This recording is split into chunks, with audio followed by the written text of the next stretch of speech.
Hello दोस्तों and good evening everybody. स्वागत है आप सभी का रोजाना की ग्रामर सेशन के अंदर दोस्तों आपका। एंड आई होप कि जो पिछला वीक था हमारा वो आपको सभी को पसंद आया होगा। लास्ट वीक में दोस्तों जो है हमने द के यूजेस प्रॉपरली अच्छी तरह से समझ लिए थे, सीख लिए थे। इसके अलावा हमने लास्ट वीक के अंदर जो है वीकेंड के टाइम पर हमने जो है वो ए और एन का यूज भी जो है वो हमने समझ लिया, अच्छी तरह समझ लिया था हमने। एंड आज दोस्तों जो है जो उसके बचे कुछ रूल्स थे हम उनको कवर कर लेंगे। And most probably today we will start omission of articles also. So I hope you people are enjoying the sessions and learning a lot from these classes. चलिए मैं फटाफट से सबको वेलकम कर लेता हूं एक बार। I hope there is no technical issue over here. अगर आपको वीडियो ऑडियो में दिक्कत आ रही है, कोई भी परेशानी आ रही है, तो आप अपने उस पेज को एक बार जरा रिफ्रेश करिए, आपको आराम से जो है वो ऑडियो वीडियो क्लियर आएगा। गुड इवनिंग सबको, गुड इवनिंग मेरी तरफ से। एंड पेपर पेन अपना हमेशा की तरह तैयार रखिएगा। एक स्टूडेंट ने बोला है कि मेरे पास टाइम है थोड़ा भी स्टार्ट करने से पहले, तो मैं बता देता हूं कि जो स्टूडेंट पूछ रहे हैं कि सर इंग्लिश की पीडीएफ दे दीजिए, तो आप जो है वो हमारा टेलीग्राम का जो ग्रुप बना हुआ है टेलीग्राम ऐप के ऊपर, आप उसमें लॉगिन करिए आराम से, और आपको वहां पर इस क्लासेस के सारे जो है वो क्लास के जो पीडीएफ हैं वो आपको आराम से मिल सकते हैं। हिस्टोरिकल प्लेसेस के बारे में हमारा पिछला वाला वीडियो जो है दोस्तों वो देखिए आप, आपको वहां पर मिल जाएगा। वो चीज वो वाला नियम हमने कवर कर रखा है पहले से ही।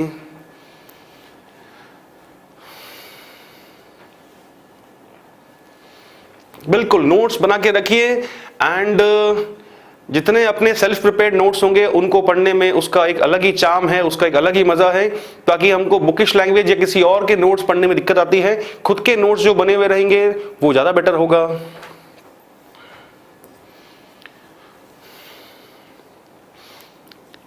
चलिए थोड़ा सा मैं एक बार सबको वेलकम कर लेता हूं।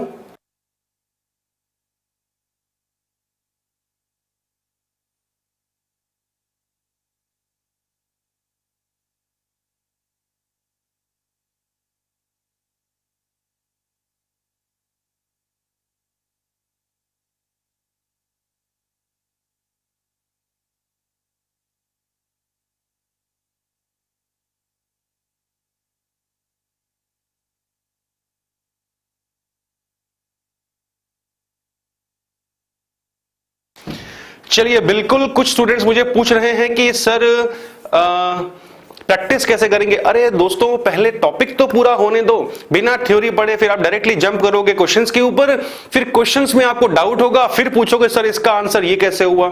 बात तो वापस घूम फिर के वहीं पर आ गई कि थ्योरी पढ़ी नहीं प्रॉपर्ली और डायरेक्टली जंप कर लिया हमने एक्सरसाइज के ऊपर।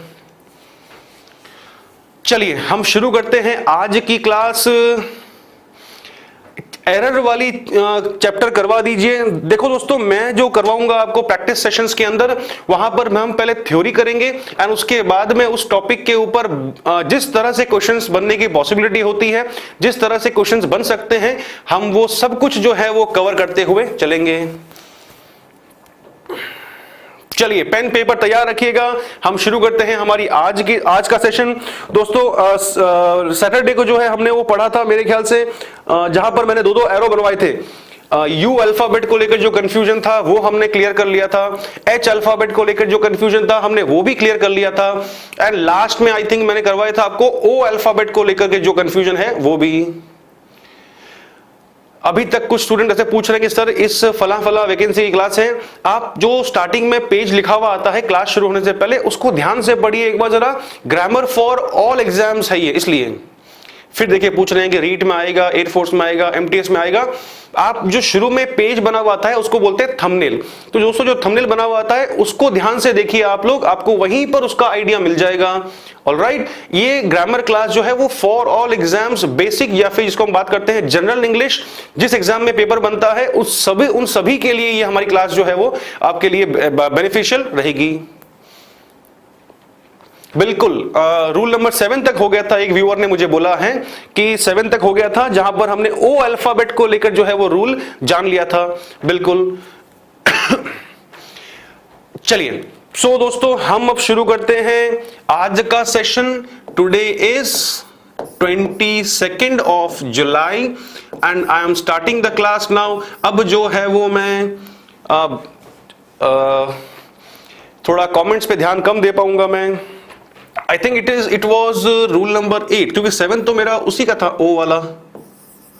चलिए दोस्तों, इस रूल को मैंने नाम दिया यूनिट एंड प्राइस का नियम।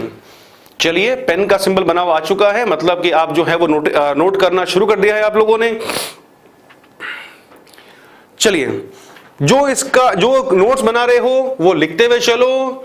यूनिट एंड प्राइस के नियम से मेरा कहने का मतलब क्या है? इकाई एवं मूल्य का नियम। चलिए लिख ले दोस्तों आराम से।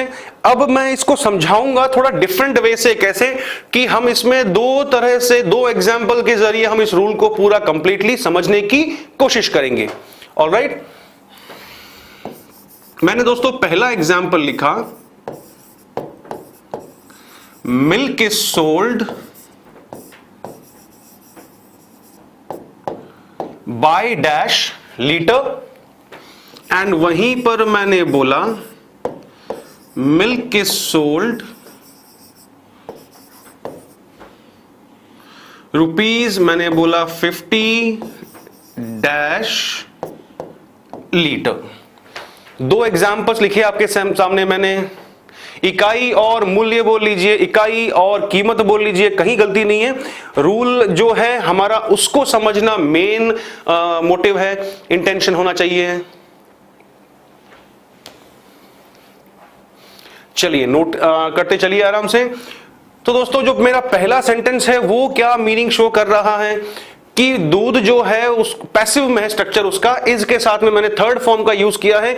सेंटेंस कह रहा है कि भाई दूध जो है वो उसको बेचते हैं, दूध बिकता है, कैसे बिकता है? डैश बोल रहा है लीटर, यानी कि वो बात कर रहा है कि दूध जो है वो बिकता है, किस भाव से किस हिसाब से बिकता है? लीटर के हिसाब से बिक रहा है, यानी कि वहां पर वो इसकी यूनिट के बारे में बात कर रहा है, उसकी इकाई के हिसाब से, जो इकाई के बारे में बात कर रहा है। ऑलराइट, एंड सेकंड वाला जो वाक्य है हमारा, milk is sold rupees 50 dash litre. अब यहां पर इस सेंटेंस का मीनिंग क्या निकलता है दोस्तों कि दूध जो है वो पैसिव में स्ट्रक्चर अभी भी है इसका, कि दूध जो है वो बिकता है, लेकिन आगे उसने क्या शो कर दिया अपने को? प्राइस को मेंशन कर दिया है। बिल्कुल, तो यहां सेकंड वाला जो मेरा सेंटेंस है यहां पर वो मूल्य को दर्शा रहा है, प्राइस को शो कर रहा है। तो यहीं से मैंने इसका एक सिंपल सा कंसेप्ट बना लिया कि जब सेंटेंस के अंदर यूनिट के बारे में बात की जा रही हो, या और सेकंड केस जब सेंटेंस के अंदर उसके मूल्य के बारे में या फिर उसके प्राइस के बारे में बात की जा रही हो, तो दोस्तों सिंपल सा तरीका क्या याद रखना है अपने को?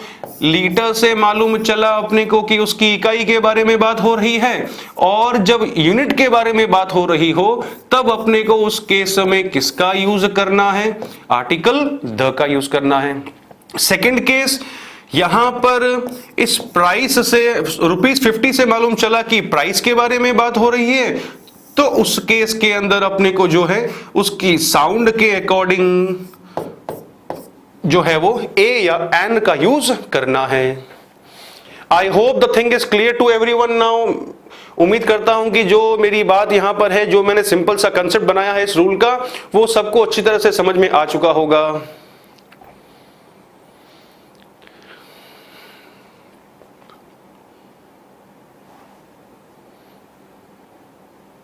चलिए आगे बढ़ते हैं हम लोग। उसी तरह से मैंने बोला, एक सेंटेंस और बनाया, earlier cloth was sold by dash yard. दोस्तों, अगर आपको रूल नंबर 8 जो है वो प्रॉपरली समझ में आ चुका है, तो फिर इस सेंटेंस का जो मैंने तीसरा वाला वाक्य लिखा है तो उसका जवाब मैं आपसे एक्सपेक्ट करता हूं। जो अभी पूछ रहे हैं कैसे हुआ, क्यों हुआ, थोड़ा सा वीडियो को रिवाइंड कीजिए, आपको वो कंसेप्ट समझ में आ जाएगा। जो वापस से पूछ रहे हैं कि सर कैसे हुआ, थोड़ा सा वीडियो को रिवाइंड करो दोस्तों, आराम से बताया अच्छी तरह मैंने आपको वो चीज।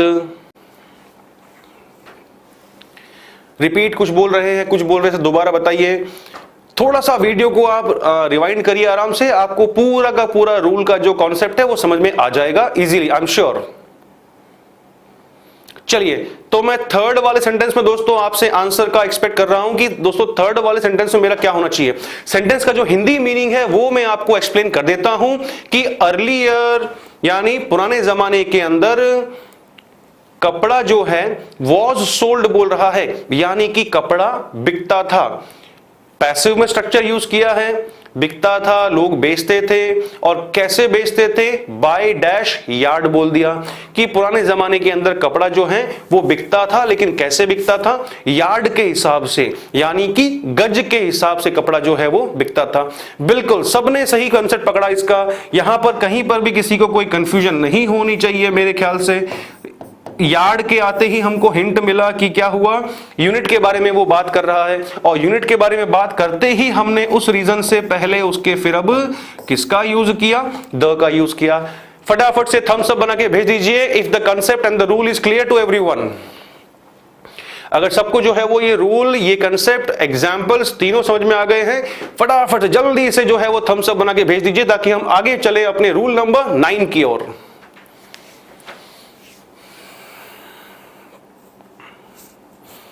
जो नोट कर रहे हैं फटाफट से नोट करते हुए चलिए, नो इश्यूज।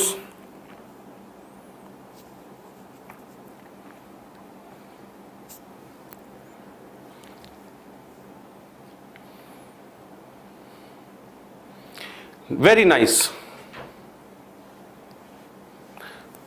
वेरी नाइस, बिल्कुल थम्स अप आ चुका है, यानी कि सबको जो है ये रूल पूरा प्रॉपरली क्लियर है। जो नोट कर रहे हैं नोट कर लिया होगा।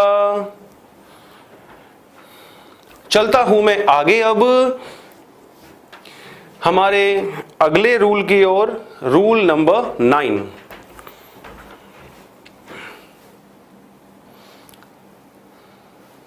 चलिए हम आगे चलते हैं हमारे अगले वाले रूल की ओर।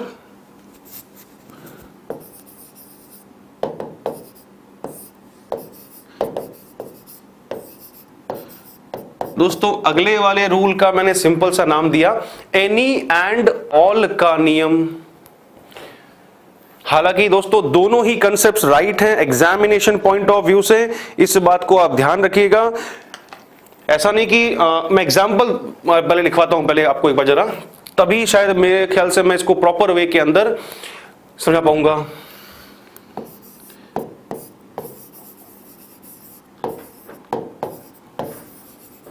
एग्जाम्पल लिखा दोस्तों मैंने, a dog is a faithful animal, और वहीं पर मैंने एग्जाम्पल एक और लिखा, the dog is a faithful animal. दोस्तों फेथ का तो मतलब होता है विश्वास, भरोसा, नहीं इसमें कोई भी एक्सेप्शन नहीं है माय डियर। चलते हैं आगे। इसमें समझने वाली बात भी क्या है, अपने को जब प्राइस शो कर रहा था रूल नंबर 8 के अंदर, तब हमने वहां पर क्या यूज किया, साउंड के अकॉर्डिंग ए या एन का यूज करना है।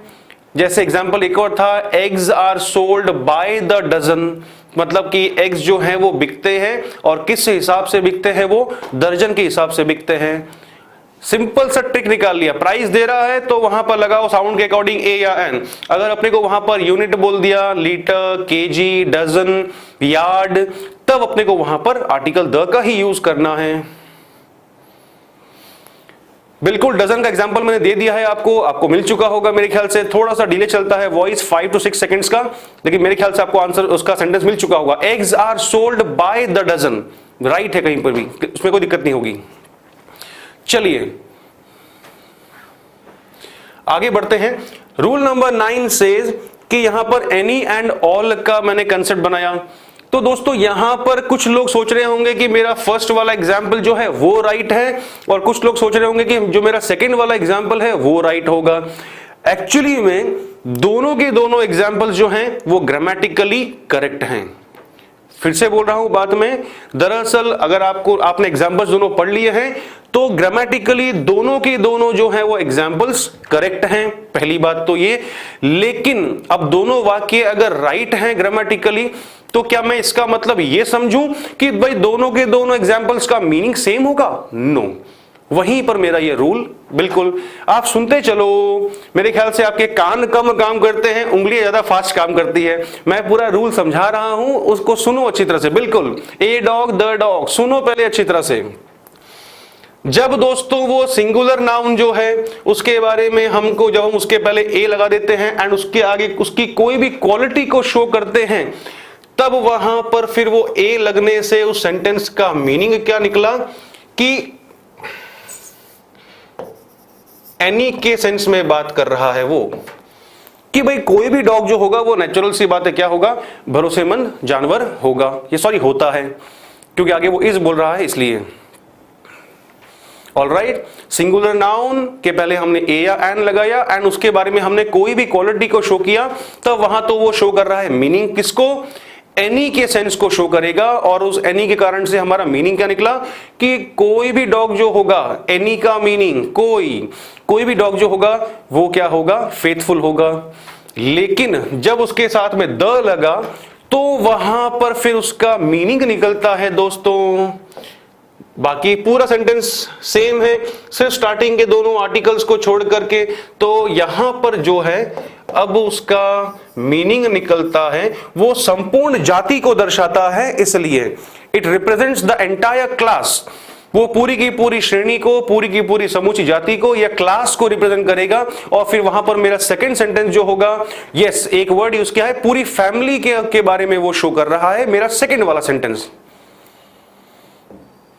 हाँ जी बिल्कुल, कुछ कमेंट्स आए हैं कि सेकंड में सभी डॉग की बात हो रही है। बिल्कुल, इसीलिए मैंने यहां पर लिखा है इस सेंटेंस का सेकंड वाले वाक्य का जो हिंदी मीनिंग निकलता है फिर वो क्या निकलता है, ऑल डॉग्स। चलिए, उम्मीद करता हूं फटाफट से जो है वो सेंटेंस को नोट करते हुए चलिए हम आगे बढ़ते हैं। मुझे आज ओमिशन ऑफ आर्टिकल्स यानी कि इस चैप्टर का जो लास्ट हेडिंग है वो भी करवाना है स्टार्ट, इसलिए जो दोस्त लोग व्यूअर्स जो हैं वो लेट आए हैं, ध्यान रखिए टाइम का। 6 o'clock जो है हमेशा हम लोग जो है क्लास को शुरू कर देते हैं। दोस्तों फटाफट से नोट करते हुए चलिए हम आगे चलते हैं हमारे अगले रूल की ओर।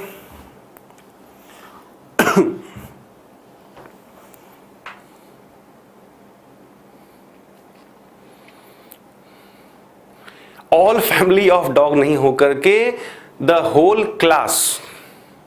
चलिए, थम्स अप आ चुका है, यानी everyone has noted down the rule. सबने जो है वो रूल नोट कर लिया है। चलिए हम चलते हैं आगे हमारे रूल नंबर 10 की ओर।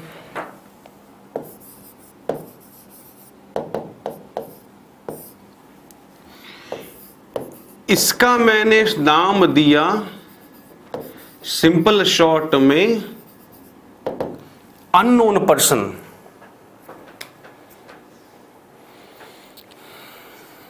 चलिए, बिल्कुल काफी लोग बोल रहे हैं सर आर्टिकल्स हमको सबको आते हैं। देखो, सबको लेके चलना पड़ता है, इसलिए ऐसे बहुत सारे हैं जो अभी भी जिनका आर्टिकल जो था, जब मैंने लास्ट वीक क्लास शुरू करी थी मुझे बोला था कि सर बहुत जीरो है, माइनस है, ऐसी है, बहुत कमजोर है, फोबिया है। तो सबको लेके चलना है अपने को। तो एटलीस्ट मुझे तो आपको आता है, तो आप जस्ट इस क्लास को जो है एज अ रिवीजन लीजिए, क्योंकि मैं श्योर हूं कि आपको जो है सीखने को, जानने को बहुत कुछ डिफरेंट वे में मिला होगा लास्ट वीक के अंदर। इसलिए क्योंकि जो कमेंट्स आए थे वो सबने मुझे ये बोला था कि सर जो तरीका बताया आपने चीजों को, रूल्स को समझने का, वो अच्छा तरीका था, शॉर्ट मेथड था एक्चुअली में, इसलिए। चलिए हम चलते हैं आगे, हम आगे बढ़ते हैं दोस्तों। इस रूल का मैंने सिंपल से नाम दिया कौन सा, अननोन पर्सन। अगर जो नोट्स बना रहे हैं, लिख रहे हैं, फटाफट लिखते हुए चलिए, अज्ञात व्यक्ति को दर्शाने के लिए। अब यहां पर जो है वो कंफ्यूजन क्या होता है, जैसे कि दोस्तों हमने शुरुआत में जब हम द के रूल कर रहे थे वहां तो हमने जाना था कि प्रॉपर नाउन जो होता है, प्रॉपर नाउन हिंदी में कहते हैं व्यक्तिवाचक संज्ञा, तो दोस्तों वहां तो हमने जाना था कि प्रॉपर नाउन्स के पहले आर्टिकल का यूज जो होता है वो नहीं करते हम लोग, राइट। फिर उसी के आगे द के जब हमने रूल्स किए थे, तब द वाले केस के अंदर मैंने एक लास्ट में आपको एग्जाम्पल और करवाया था, जहां पर मैंने सिर्फ और सिर्फ जो है सरनेम वाला कंसेप्ट बताया था। लेकिन सरनेम वाला भी कंसेप्ट मेरा कौन सा था? सरनेम आया हो, लेकिन कैसे आया हो? प्लूरल फॉर्म के अंदर, मतलब कि उसके लास्ट में एस का यूज हुआ हो। उस केस में हमने वहां पर द लगाना सीखा था कि फिर वो, जैसे मैंने बोला था, द शर्माज, द गुप्तास, तो वहां पर फिर वो कंप्लीट फैमिली को, यानी कि हस्बैंड वाइफ और उनके बच्चे सबको दर्शाएगा। ऑलराइट, चलता हूं मैं आगे। अब वापस से मेरा यहां पर रूल है अननोन पर्सन, लेकिन मैं काम में वापस से क्या लूंगा? मैं वापस से प्रॉपर नाउन ही काम में लूंगा। कैसे? बिल्कुल, द भारद्वाज। कैसे? अब उसको जानते हैं। मिस्टर, मिस और मिसेस।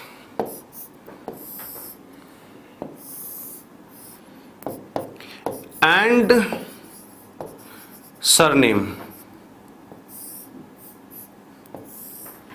मेरे ख्याल से मेरी बात समझ में आ चुकी होगी आप लोगों को। जो मेरी सेकेंड लाइन है वहां पर मैं चाहता हूं कहना क्या, सरनेम तो यूज किया मैंने, लेकिन साथ में उसको मैंने कौन सी वाली फॉर्म में यूज किया? प्लूरल वाली फॉर्म के अंदर। उस केस में उसके पहले जो है वो मैंने द का यूज करा।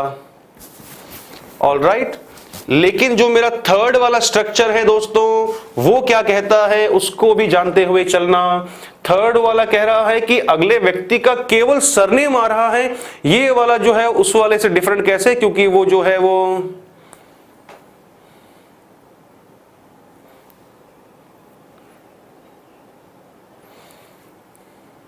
चलिए, ये वाला डिफरेंट कैसे हुआ? क्योंकि वो प्लूरल फॉर्म में था, ये सिंगुलर फॉर्म में है। सबसे पहला डिफरेंस तो ये सेकंड और थर्ड वाले केस के अंदर। और जब मैंने उसके पहले मिस्टर, मिस या मिसेस लगा दिया, मतलब क्या कि अगले व्यक्ति का जो है मैंने फर्स्ट नेम यूज नहीं किया, केवल उसका जो सरनेम है मैंने उसको यूज किया बस, ठीक है। और अब ये एम एम एम तीनों केसेस के अंदर साउंड मुझे क्या दे रहा है? म का साउंड दे रहा है। तो नेचुरल सी बात है, उसके पहले एन का यूज तो पॉसिबल नहीं होगा। लेकिन ये जो पूरी कहानी है मेरी, जैसे जैसे मैंने बोला, एग्जाम्पल दिया मैंने, a Miss Sharma is waiting for you. मतलब क्या निकला? जब मेरे को शर्मा के साथ में मैंने एस का यूज नहीं किया, तो वहां पर मुझे फिर पहले उसके आर्टिकल ए का यूज करना पड़ा। अब यहां जो सेंटेंस का दोस्तों मीनिंग क्या निकल रहा है? मीनिंग इसका निकलेगा कि शर्मा नाम की कोई लड़की जो है वो आपका इंतजार कर रही है। सेम वे अगर मैं इसको हटा करके अगर मैं बोलूं, मैं लिखता हूं यहां पर और अगर मैं बोलूं यहां पर इसको, मैंने वहीं पर बोला मिस्टर शर्मा। ऑलराइट,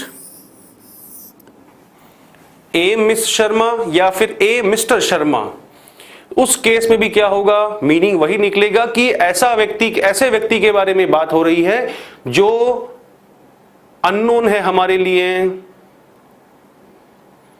ऑलराइट, मेरे ख्याल से सबको जो है वो ये वाला कंसेप्ट समझ में आ चुका होगा। मैंने एग्जाम्पल भी जो है वो आपके सामने लिख के रखा हुआ है। जो नोट कर रहे हैं फटाफट से नोट करते हुए चलिए इस चीज को। तीनों स्ट्रक्चर्स आपके सामने हैं, कंफ्यूजन का कोई भी सवाल नहीं उठता है।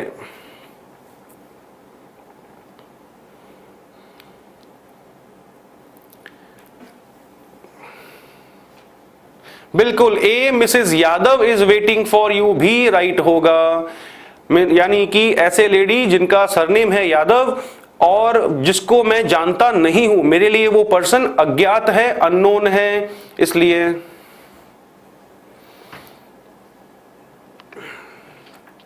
ए Miss Mehta is waiting for you बिल्कुल राइट है। दोस्तों फटाफट से थम्स अप बना के भेजिए ताकि हम इससे आगे वाली कहानी को जानने के लिए फिर बढ़ते हैं। ये मेरा यहां पर एग्जामिनेशन पॉइंट ऑफ व्यू से काम की बात, जो हमारे ए और एन को लेकर के काम की बातें थी, वो मैंने आपको एक्सप्लेन कर दी। प्रॉपर नाउन के साथ में जनरली तो आर्टिकल नहीं आता। अगर सरनेम जो है वो प्लूरल फॉर्म के, जिनको समझ भी नहीं आ रहा, पक्का उन्होंने पिछली वाली क्लासेस मिस करी हैं, आई एम श्योर, क्योंकि पॉसिबल ही नहीं है कि अब जो है वो फर्स्ट और सेकंड को लेकर के आपको बात समझ में नहीं आ रही होगी। पक्का आपने जो है वो शुरुआती वाली क्लासेस जो है वो मिस करी है, I am 100% sure in this, है ना।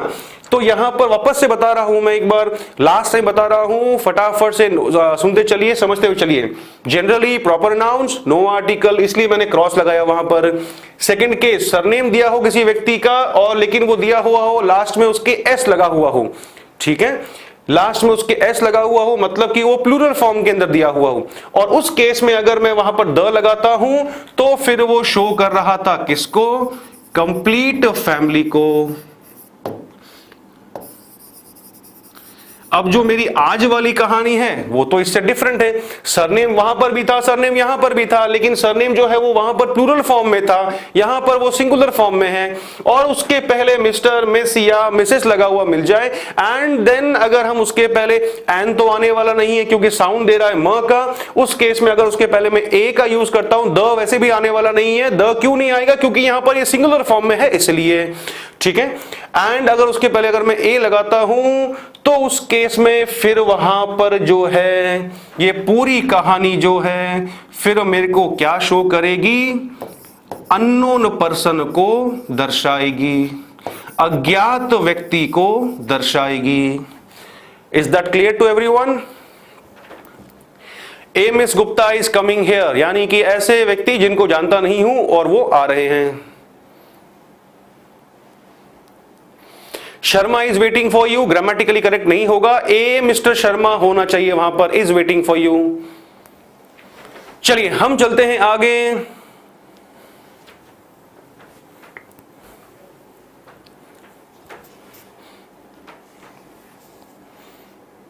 आई hope the things are clear to everyone now.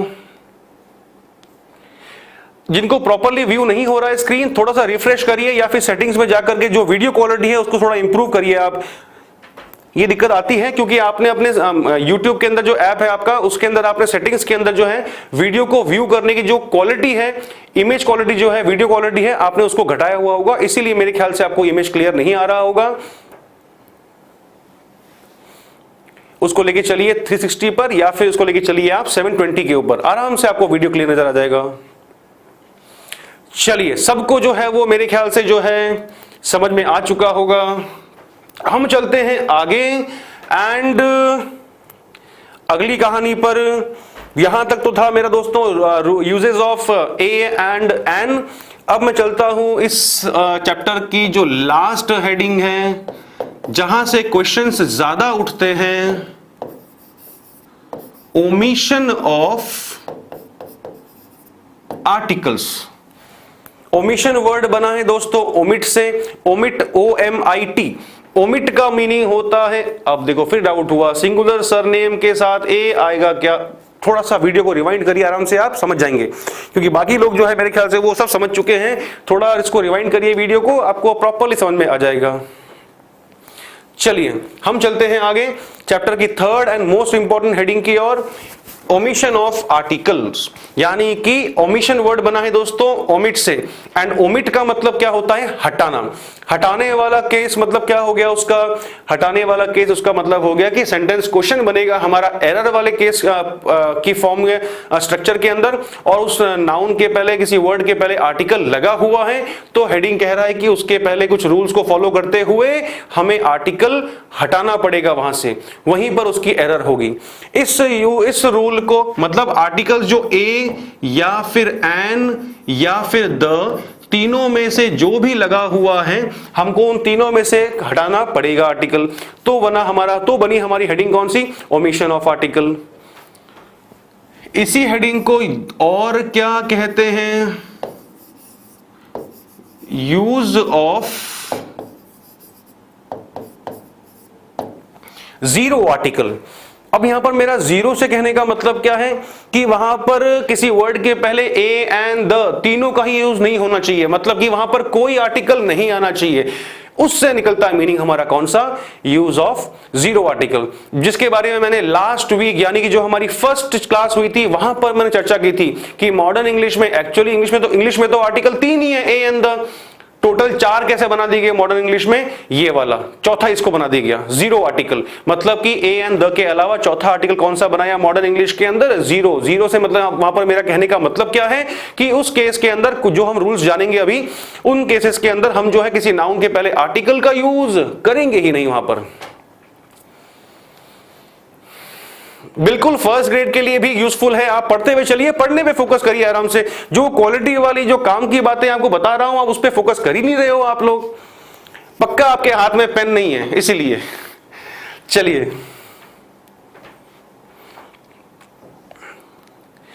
क्योंकि ये बात मैंने स्टार्टिंग में बोल दी है, उसको रिपीट करने से फिर वो क्लास का पूरा जो एक रिदम चलता है वो खराब हो जाता है। मैंने शुरू में बोल दिया एग्जाम जिसके जिस एग्जाम में पेपर आता है जनरल इंग्लिश का, उन सभी एग्जाम्स में ये यूजफुल है। चलिए हम फटाफट से दोस्तों थम्स अप बना के भेजिए कि ये हेडिंग का मीनिंग अपने को प्रॉपरली क्लियर हुआ है या नहीं हुआ है। देखो फिर डाउट आया, सर सिलेबस कंप्लीट होगा या नहीं होगा, अरे तो फिर मैं क्यों हूं यहां पर। चलिए, एक तो आप लोग लेट आते हो, 6:15 6:30 बजे के आसपास आप लोग लॉग इन करते हो, यूट्यूब खोलते हो, फिर अपने जो है वो यहां वहां के सवाल करते हो।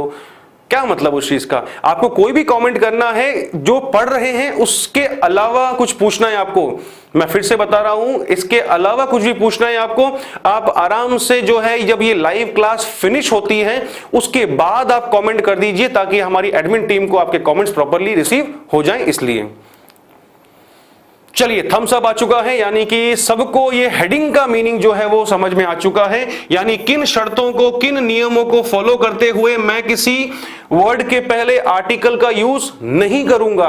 एंड अगर सेंटेंस में किसी वर्ड के पहले आर्टिकल यूज किया हुआ है तो फिर उसको मैं ओमिट कर दूंगा। ओमिट का मतलब क्या था दोस्तों? हटाना, राइट। चलिए चलते हैं हम आगे। तो दोस्तों मेरा पहला रूल मैंने बनाया, जो भी आपको एडिशनल सवाल हैं आपके टॉपिक से हट करके, उसको आप वीडियो खत्म होने के बाद आप कमेंट करिए, कम से कम 5-10 मिनट बाद में, ताकि वो हमारी एडमिन टीम को प्रॉपर्ली रिसीव हो जाएंगे। क्योंकि लाइव क्लास के ना दोस्तों कमेंट्स रिसीव नहीं हो पाते हैं उनको, इसलिए। चलिए चलते हैं आगे। जनरल सेंस का नियम, and those who are noting it down, जो लिखते हुए चल रहे हैं वो फटाफट से लिखते हुए चलिए। सामान्य संदर्भ का नियम,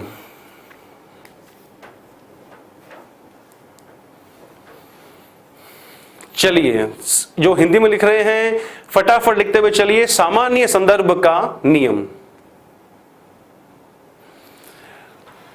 ऑलराइट।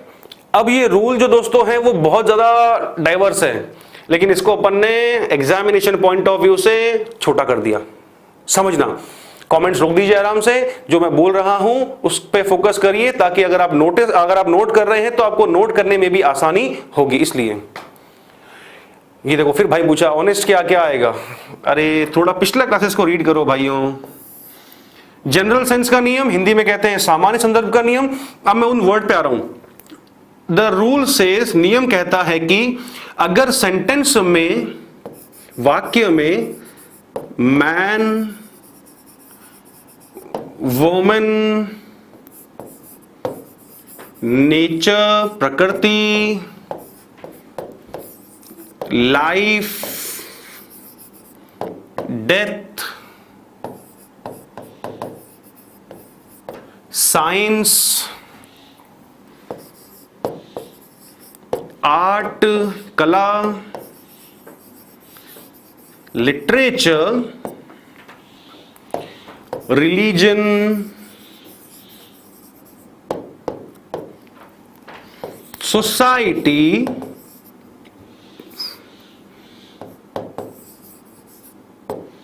वॉर, युद्ध आदि शब्दों का यूज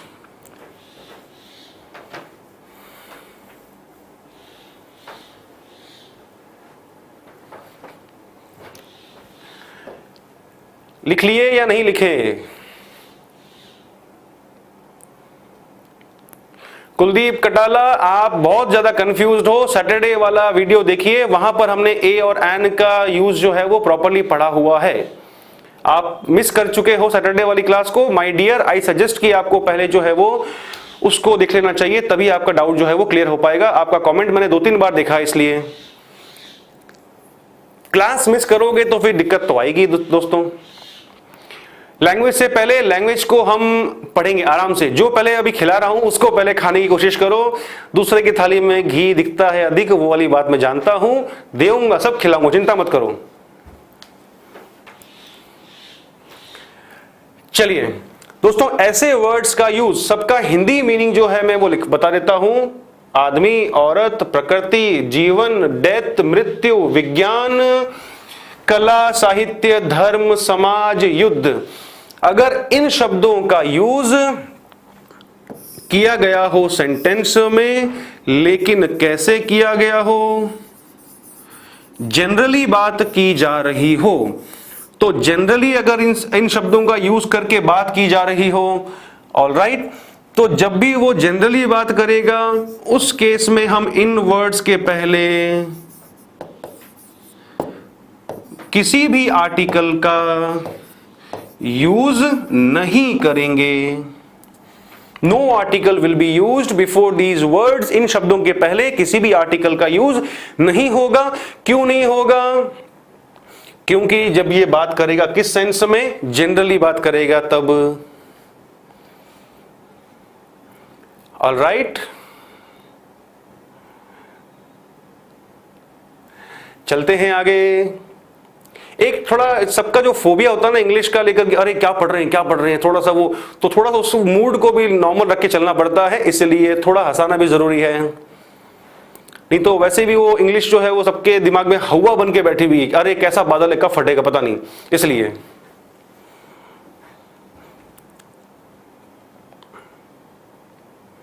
चलते हैं आगे। आई थिंक यहां तक जो है वो मेरी बात समझ में आ चुकी है। जब हम इन शब्दों का यूज करते हैं किसी एक के सेंस में नहीं, किसी पर्टिकुलर के सेंस में नहीं, जब हम बात करते हैं इन शब्दों का यूज करके सेंटेंस में यूज करते हैं जनरली, यानी सामान्य संदर्भ में जब बात करते हैं, तब हम जो है इनके पहले आर्टिकल का यूज नहीं करते। मैं एग्जांपल्स पे भी आऊंगा, डोंट वरी। चलते हैं आगे। अब जैसे मैं बात कर रहा हूं, मैंने एग्जाम्पल बोला डैश, सबसे कॉमन एग्जाम्पल है ये। जिस किताब में आर्टिकल चैप्टर दिया हुआ होगा और ये हेडिंग दी हुई होगी, आप लेके चलो कि ये एग्जाम्पल जो है वो आपको उस किताब में जरूर मिलेगा।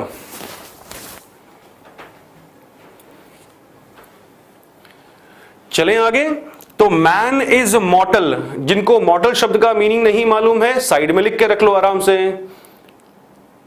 नश्वर, जिसकी मृत्यु तय हो। तो यहां पर क्या ये मॉर्टल से जो बात कर रहा है वो किसी एक आदमी के बारे में बात कर रहा है? नंबर 1। क्या वो किसी निश्चित आदमी के बारे में बात कर रहा है? नंबर 2। ऑलराइट, तो दोस्तों सेंटेंस जो है वो मेरा ना तो किसी एक व्यक्ति के बारे में बात कर रहा है, ना ही वो किसी पर्टिकुलर व्यक्ति के बारे में बात कर रहा है। तो उस केस में हम आर्टिकल का यूज नहीं करते हैं। अगर पसंद आ रहा है तो रेगुलरली आइए, अटेंड करिए। मैं जो मैंने आपको फर्स्ट क्लास में बोला था, सीखने सिखाने को बहुत कुछ है। मॉर्निंग में 8 o'clock vocabulary, evening 6 o'clock grammar session. Different लगेगा बिल्कुल, ये मुझे बात आप कह रहे हैं, ये मैं बहुत लंबे टाइम से सुनते हुए आ रहा हूं ऑफलाइन क्लासेस के अंदर। मॉर्टल, इनको मेरी बात नहीं पहुंची मेरे ख्याल से। मॉर्टल का मीनिंग नश्वर, जिसकी मृत्यु तय हो। इस मॉर्टल वर्ड का जो है वो मीनिंग है नश्वर। और यहां पर इस सेंटेंस का पूरे का मीनिंग जो है वो एक आदमी मरेगा, निश्चित व्यक्ति मरेगा नहीं। यहां पर जो है इस मैन वर्ड से क्या मतलब है? यहां पर मैन वर्ड से मतलब है ऑल ह्यूमन बीइंग्स, पूरी मानव जाति को जो है वो दर्शा रहा है। चलो वो भी लिख देता हूं मैं।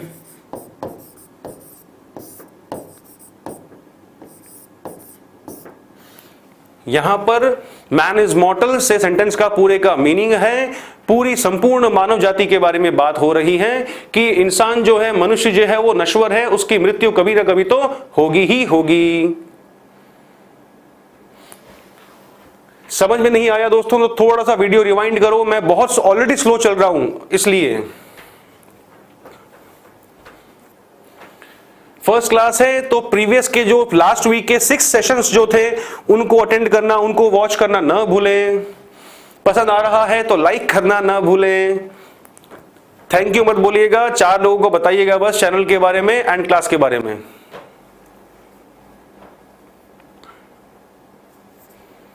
चलते हैं आगे, थोड़ा मुझे स्पेस चाहिए। अगर आपने नोट कर लिया है तो मैं आगे बढ़ता हूं, मुझे एक और पेज चाहिए होगा इस रूल को कंटिन्यू करने के लिए। अब एक मित्र ने बोला है कि सर मेरा नेट नहीं चल रहा है, और इसका मैं क्या करूं। चलिए हम चलते हैं आगे। आगे की कहानी दोस्तों, क्या जो हमारे दूसरे वर्ड्स थे उनको जान लेते हैं। इस रूल पे बेस्ड एक और एग्जाम्पल है, साइंस इज ए बून। बून का मतलब होता है वरदान। ऑलराइट, अब कौन सा विज्ञान? कंप्यूटर साइंस के बारे में बात कर रहा है, इलेक्ट्रिकल के बारे में बात कर रहा है, मैकेनिकल के बारे में बात कर रहा है? नो, वो पूरे विज्ञान के यानी कि जनरली बात कर रहा है। उस केस के अंदर क्या होगा, हमें वहां पर उसके पहले आर्टिकल का यूज नहीं करना है। आई थिंक जो चीजें हैं वो अच्छी तरह क्लियर हैं। मैं चलता हूं आगे हमारे रूल नंबर 2 की ओर। जिनको समझ में नहीं आ रहा थोड़ा सा वीडियो को रिवाइंड करिए, आराम से जो है आपको बातें समझ में आ जाएंगी। एग्जाम्पल लिखवा दिया है मैंने। जब उन शब्दों को हम यूज करते हैं सेंटेंस के अंदर, जनरल सेंस के अंदर, किसी एक व्यक्ति के बारे में, मैं रूल नंबर 1 इसलिए रिपीट कर रहा हूं क्योंकि दोस्तों मुझे मालूम है कि वो रूल जो है एग्जामिनेशन पॉइंट ऑफ व्यू से बहुत काम का है, इसलिए मैं पूरे रूल नंबर 1 को फटाफट से जो है समराइज कर रहा हूं आप लोगों के लिए। अगर सुनना भूल गए थे, लिखने में मग्न थे तो कोई बात नहीं, रूल को दोबारा सुनो एक बार। मैन, वोमेन, जो सारे वर्ड लिखवाए थे मैंने, अगर उन शब्दों का यूज सेंटेंस में किसी एक व्यक्ति के सेंस में नहीं किया गया हो, अगर वहां पर इन शब्दों का यूज किसी एक व्यक्ति के या एक के सेंस में उसका यूज किया होता तो फिर वहां पर हम साउंड के अकॉर्डिंग ए या एन लगाते हैं। A man is standing outside, मतलब क्या निकला कि एक व्यक्ति जो है वो बाहर खड़ा हुआ है। ऑलराइट, जब उन शब्दों का यूज हम एक के सेंस में नहीं करते, अगर करते एक के सेंस में तो ए या एन आ जाता, साइड में हो गया। जब किसी निश्चित के बारे में भी बात नहीं करते, जैसे मेरा फर्स्ट क्लास का सेंटेंस था, the man standing outside is my student, वहां पर मैंने मैन के पहले द लगाया। अब उसका मतलब क्या निकला, वो बात कर रहा है पर्टिकुलर के सेंस में। तो एक वाली कंडीशन कौन सी, जब किसी सिंगुलर के बारे में बात नहीं हो रही हो, एक के बारे में बात नहीं हो रही हो, किसी निश्चित के बारे में बात नहीं हो रही हो, दोनों केस को हटा करके जब मैंने तीसरी कंडीशन कौन सी बनाई, जब इन शब्दों का यूज होता है सेंटेंस के अंदर जनरली, उस केस में क्या होगा, हमें इन शब्दों के पहले आर्टिकल का यूज नहीं करना है। चलते हैं आगे। मैंने एग्जाम्पल, चलो एक एग्जाम्पल और समझा देता हूं, थोड़ा सा इसमें कांटा चुभा है सबको, इसलिए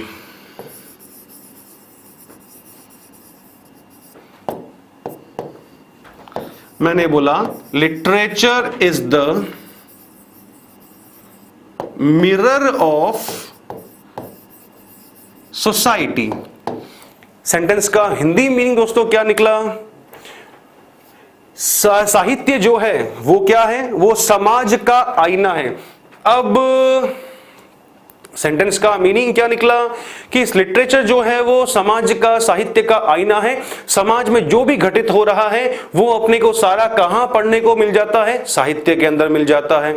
वहां से मेरा मीनिंग क्या निकल रहा है सेंटेंस का, मैं किसी पर्टिकुलर लिटरेचर के बारे में बात कर रहा हूं? नो, हम किसी एक निश्चित वाले साहित्य के बारे में बात नहीं कर रहे हैं। वहां पर हम जो है, हमारा सेंटेंस चाह रहा है कि भाई किसी भी भाषा का जो साहित्य होगा, किसी भी लैंग्वेज का जो लिटरेचर होगा, वो हमेशा क्या शो करता है, वो हमेशा अपने को दर्शाता है क्या चीज, समाज में जो भी कुछ हो रहा है उसको शो करता है। इसलिए तो वहीं से हमारा इसका मीनिंग निकला, ना तो इंग्लिश लिटरेचर, ना हिंदी लिटरेचर, ना किसी और भाषा का साहित्य। बिल्कुल ऑलराइट, तो जब इन वर्ड्स का यूज हम करते हैं सेंटेंस के अंदर जनरली, तो उस केस के अंदर हम आर्टिकल का यूज नहीं करते हैं।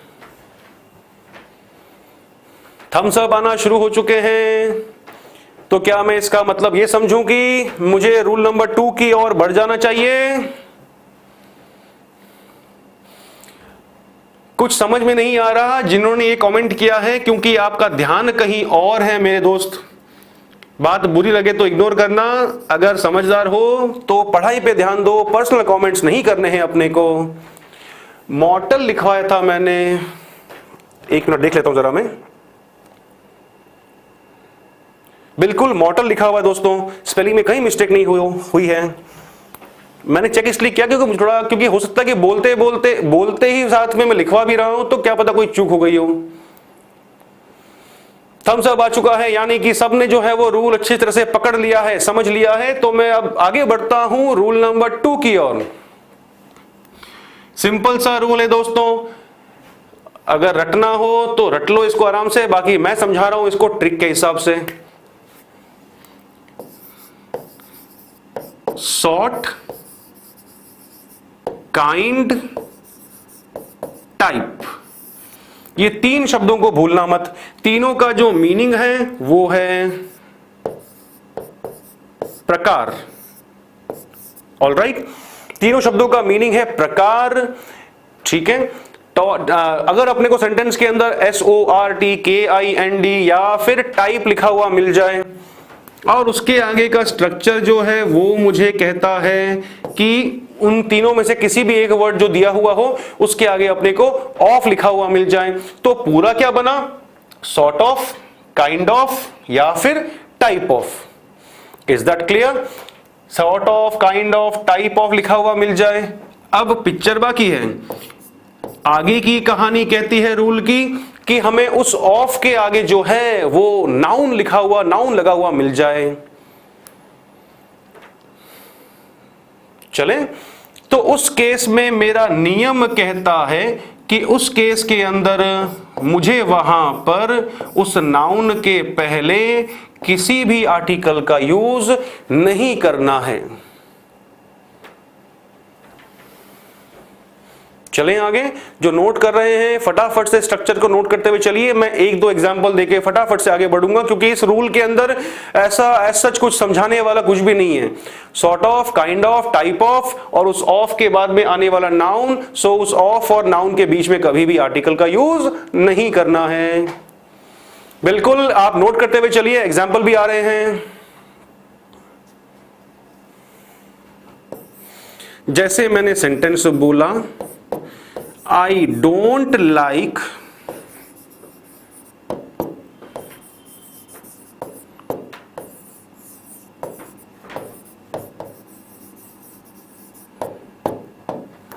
चलो इस सेंटेंस रूल को हम समझते हैं थोड़ा सा अलग तरीके से। निकालो भाई एरर। बी पार्ट, ये मेरा सी पार्ट और लास्ट वाला डी पार्ट। अगर आंसर सही आ गया तो समझ जाऊंगा मैं कि आपको ये रूल प्रॉपरली क्लियर है, अच्छे से आपने इस रूल को पकड़ लिया है।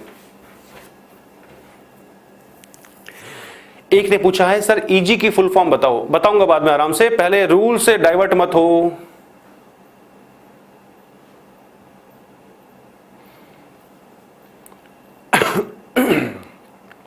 दोस्तों answer I don't like this type of a student. मैंने सिंपल सेंटेंस बनाया इस रूल पे बेस्ड। पार्ट बताइए ABCD। चलिए ऑप्शंस आना शुरू हो चुके हैं, यानी कि मैं वही देख रहा हूं सबके ऑप्शंस राइट हैं। सबने सी पार्ट को जो है वो इनकरेक्ट ठहराया है। इसका मतलब क्या निकला कि ये रूल जो है वो सबको अच्छी तरह से समझ में आ चुका है। ये हमारा इनकरेक्ट पार्ट है और इसके सी पार्ट हमारा जो है वो आंसर है। और होना क्या चाहिए? होना चाहिए उसको दिस टाइप ऑफ स्टूडेंट। बिल्कुल सबका आंसर राइट है दोस्तों। ऑल राइट, इतने लोग जो हैं वो एक्टिवली पार्टिसिपेट कर रहे हैं क्लास में, जानकर खुशी हुई। मैं दोस्तों आगे चलता हूं रूल नंबर 3 की ओर। फटाफट से थम्स अप बना के भेजिए, क्या मैं आगे बढ़ जाऊं?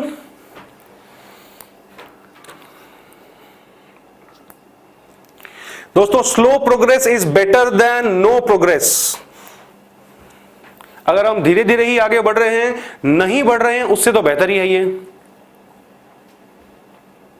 थम्स अप बना के भेज दीजिए फटाफट से, ताकि हम चलते हैं हमारे रूल नंबर 3 की ओर। दोस्तों मैं चलता हूं आगे तीसरे नियम की ओर। जैसा हमारा रूल नंबर 2 का स्ट्रक्चर था, सेम का सेम वही है, लेकिन वर्ड्स चेंज हो गए। Rank, post,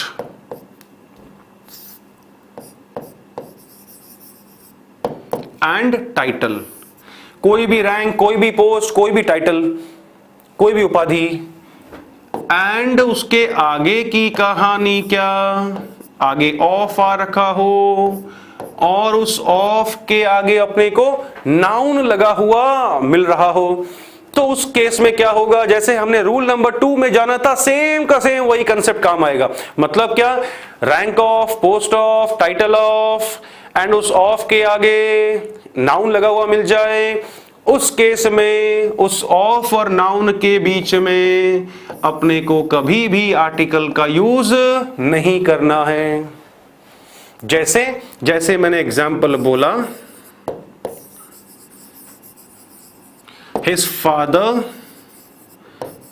has been promoted to the post of a manager। देख के बताना दोस्तों, क्या ये सेंटेंस मेरा राइट है?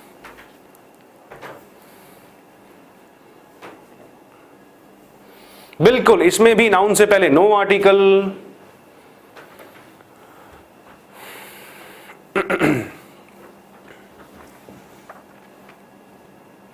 जो नए हैं वो पिछली क्लासेस को एक बार देख लीजिएगा, जो हमारी वीडियोस देख लीजिएगा फटाफट से, ताकि चैप्टर का जो हो चुका जो है, जो पार्ट हो चुका है वो आपको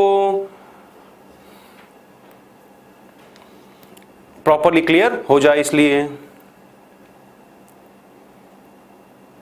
सही पकड़े, नो आर्टिकल। बिल्कुल, मेरा सवाल था कि क्या ये सेंटेंस मेरा राइट है? बिल्कुल नो। आपके कमेंट्स मैंने पढ़ लिए हैं कि no, this sentence is incorrect. ये सेंटेंस हमारा करेक्ट नहीं है। होना क्या चाहिए? ऑफ ए मैनेजर की जगह पोस्ट ऑफ मैनेजर होगा।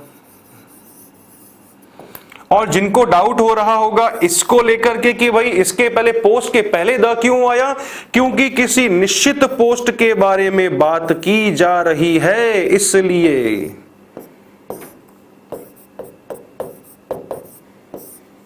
इसलिए मैंने वहां पर द का यूज किया है।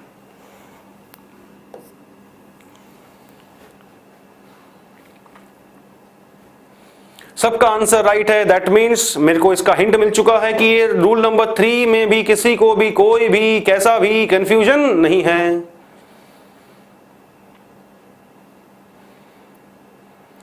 चलिए हम चलते हैं आगे। रूल नंबर, अरे दिस फादर नहीं, हिज फादर। चलिए रूल नंबर 4 की ओर बढ़ते हैं हम लोग। दोस्तों रूल नंबर 4 तो हालांकि जिनको जो तैयारी करते हुए आ रहे हैं उनको बहुत इजी लगेगा, जो अभी जस्ट उतरे हैं मैदान के अंदर उनके लिए थोड़ी सी समझने वाली बात है। ध्यान से समझिएगा। बिल्कुल निश्चित पोस्ट है, इसीलिए हमने उस पोस्ट वर्ड के पहले जो है सेंटेंस के अंदर आर्टिकल द का यूज किया है। चलिए अब मैं आ रहा हूं, मुझे सेंटेंस के अंदर वर्ड मिल जाए जैसे दिस। जो पेन पेपर लेके एक्टिव रहते हैं तो वो हाइपर एक्टिव हो जाइए, थोड़ी लंबी कहानी है इसलिए। This, that, these, those, each, every, either, neither, my, our, your, his, her, their और ऐसे बहुत सारे शब्द जो भी हैं। कोई भी वर्ड यूज हो रखा हो और उस वर्ड के बाद में मुझे नाउन लगा हुआ मिल जाए, this, that, these, those, each, every, either, neither, my, are, your, his, her, their, इनमें से कोई भी वर्ड जो है वो अपने को मिल जाए और उसके तुरंत बाद में मुझे क्या मिल जाए, मुझे संज्ञा यानी नाउन लगी हुई मिल जाए, तो रूल कहता है कि उस केस में मेरे को इनमें से दिया हुआ कोई भी वर्ड और उस नाउन के बीच में कभी भी आर्टिकल का यूज नहीं होगा।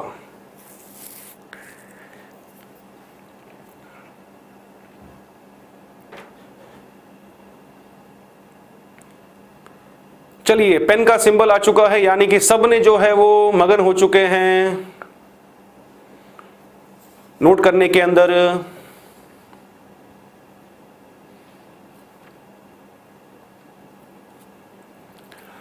हम चलते हैं आगे इसके एग्जाम्पल के अंदर की ओर। जैसे मैंने बोला, this a book is mine, यह किताब, यह पुस्तक मेरी है। फटाफट से देखिए, बताइए दोस्तों क्या ये सेंटेंस मेरा राइट होगा। मैंने वैसे ही एक एग्जाम्पल और बोला, my a friend lives in Dubai, क्या मेरा सेकंड वाला एग्जाम्पल राइट होगा? देखो और जवाब दो। बिल्कुल आंसर मिला है नो, नहीं होगा राइट वो। पहला वाला राइट, सेकंड वाला राइट, पहला राइट सेकंड रॉन्ग, पहला wrong second right. Actually both the sentences are incorrect. दरअसल दोनों ही वाक्य जो हैं वो हमारे इनकरेक्ट हैं, इनकरेक्ट हैं, सबका आंसर राइट है, किसी को भी कंफ्यूजन नहीं हुआ, यानी कि सबको रूल जो है वो आराम से सबने पकड़ लिया। दोनों ही जगह पर दोस्तों बुक के पहले ए नहीं आएगा, क्रॉस फ्रेंड के पहले भी ए नहीं आएगा, ये मेरा रूल नंबर 4 कहता है। बिल्कुल, ये थी हमारी आज की क्लास। आई होप, उम्मीद करता हूं कि सबको जो है वो ये चैप्टर और ये क्लास दोनों अच्छी तरह से समझ में आ रही होगी। अगर वीडियो पसंद आया है तो थम्स अप करके इसको लाइक करिएगा, थैंक यू मत बोलिएगा, 4 लोगों को और शेयर कीजिएगा लिंक, ताकि आपके साथ में बाकी लोगों को भी नॉलेज गेन हो। मैं रवि मौर्य, आज के लिए इतना ही, चाहता हूं आगे आपसे कल सुबह मिलते हैं दोस्तों मॉर्निंग 8 o'clock वोकैब क्लासेस के अंदर। चलिए आज तक के लिए इतना ही, thank you so much. Click on the subscribe button to subscribe to our channel. Press the bell icon on the YouTube app and never miss another update. Download eUtkarsh app from Google Play Store. eUtkarsh app is one-stop solution for your competitive exam preparation with lots of unique and amazing features like create your own custom test, add YouTube videos in app library, add web reference link for quick revision, make your own custom flashcards. For each chapter, you can give online test and analyze your performance. So download eUtkarsh app now.